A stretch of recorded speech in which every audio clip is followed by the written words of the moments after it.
North Carolina has seen a number of positive conservative reforms in recent years linked to taxes, government spending, regulatory relief, expanded school choice. One group that is raising awareness about positive reforms is Americans for Prosperity. AFP State Director Donald Bryson joins us now to discuss the latest effort to highlight North Carolina's success story. Donald, welcome back. Thanks for having me on. I'm always excited to be here with CJ Radio. We're talking about a particular effort to promote North Carolina's success stories called NC Real Solutions. Tell us what that is. That's right. Well, this is a project that started back in 2012, right after the first sort of tax and regulatory reforms happened with what was at that point the new Conservative General Assembly. A lot of things happened at that point.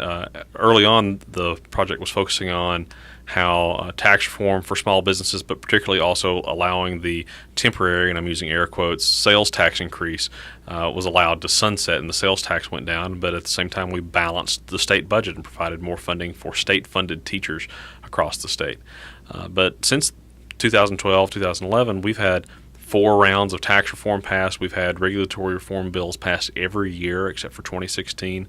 We've created 3 private school choice programs, eliminated the cap on the number of charter schools in the state. A lot of good things have happened in the state of North Carolina.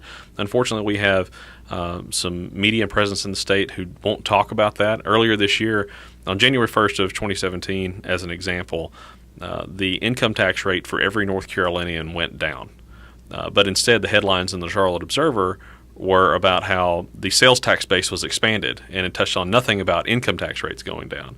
And while the sales tax base did expand, and they're moving to a bit more of a consumption-based tax system, there is a story about North Carolina's economy is booming. We have one of the fastest-growing economies in the nation.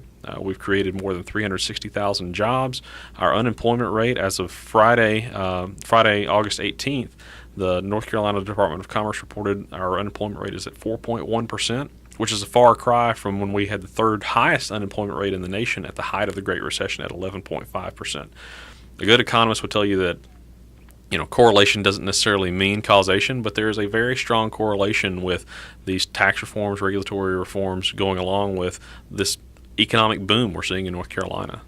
And these are all good pieces of news, and Americans for Prosperity is collecting them and highlighting them in a particular spot. Is that right? That's right. We are relaunching our NC Real Solutions project.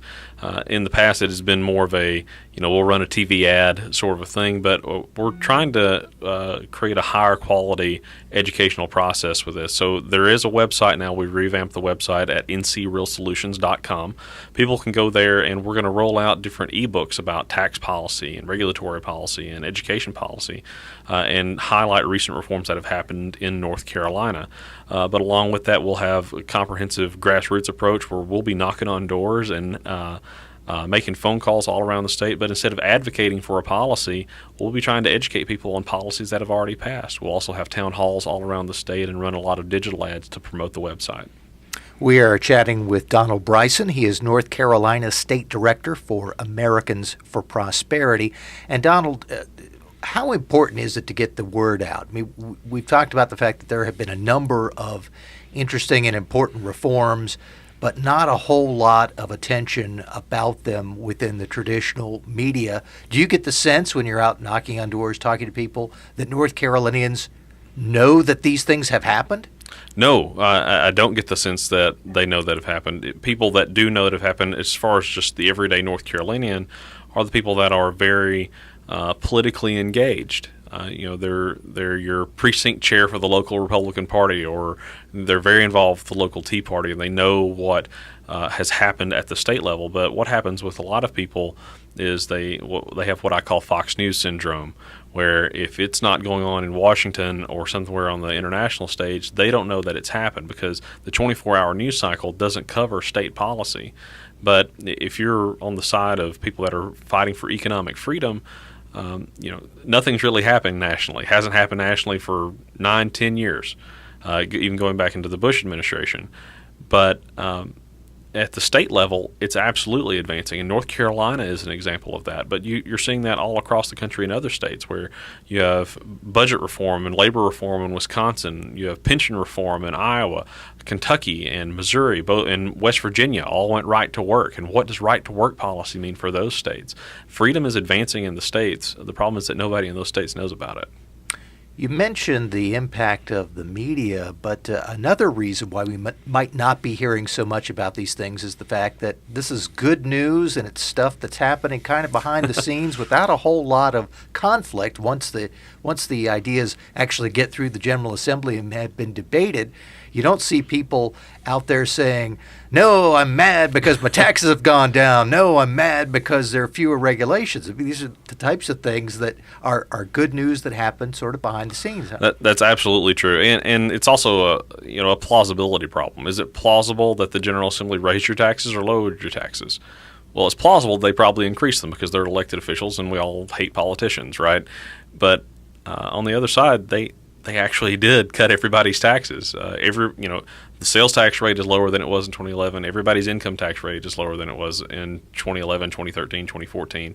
The corporate tax rate is lower. It's of states that have a corporate tax rate, which there are some states that are at zero, and I'm envious of those states.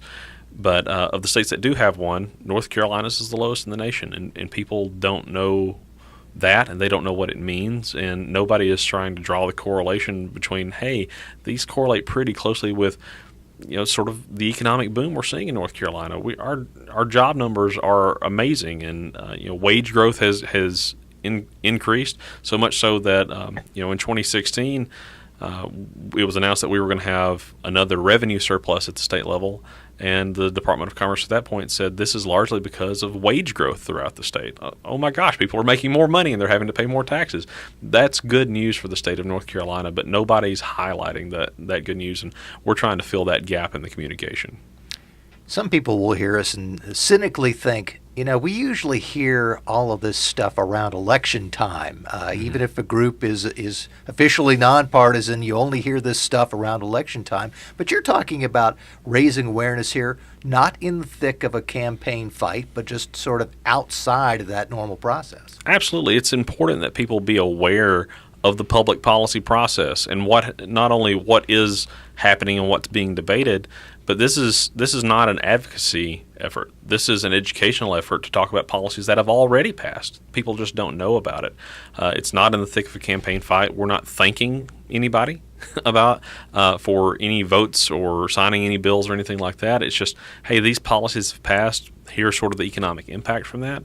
We think it's a positive thing, but it's a message that's not getting out, and we hope, not to be too cliche about it, but we actually think that tax reform and budget reform and education reform are providing North Carolina's economy with real solutions, rather than trying to prop up the economy with incentives and corporate welfare and other things, which are still problems in North Carolina, but the real economic impact are coming from these good policies that we're highlighting.